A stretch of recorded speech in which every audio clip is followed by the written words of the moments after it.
फलटण महिला डॉक्टर आत्महत्या प्रकरणात तब्बल 2 दिवसांपासून फरार असलेला गोपाल बदने अखेर स्वतःहून पोलिसांच्या स्वाधीन झालेला आहे. मध्यरात्री 12:30 ते 1:30 वाजण्याच्या सुमारास गोपाल बदने फलटण शहर पोलीस ठाण्यात येऊन सरेंडर झालेला आहे. डॉक्टर महिलेने आत्महत्येपूर्वी लिहिलेल्या हातावरच्या सुसाईड नोटमध्ये गोपाल बदनेवर अत्याचार केल्याचा थेट आरोप करण्यात आला होता. त्यामुळे या प्रकरणात गोपाल बदनेच मुख्य आरोपी असल्याचं स्पष्ट झालं होतं.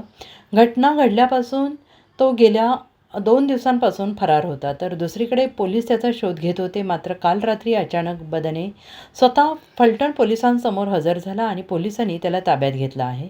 सध्या गोपाल बदने हा फलटण पोलिसांच्या कस्टडीत असून आज दिवसभर त्याची चौकशी सुरू राहणार आहे. आज रविवार असल्यामुळे त्याला जिल्हा सत्र न्यायालयात हजर करणार का याबाबत मात्र अद्याप अधिकृत माहिती मिळालेली नाही. या प्रकरणातील हा घडलेला अचानक टर्निंग पॉईंट असून डॉक्टर महिलेच्या मृत्यू प्रकरणातील तपासाला आता नवीन वळण मिळण्याची शक्यता आहे. अटकेनंतर दिलेल्या पहिल्या प्रतिक्रियेत बदने यांनी म्हटलं आहे की मी प्रामाणिक आहे.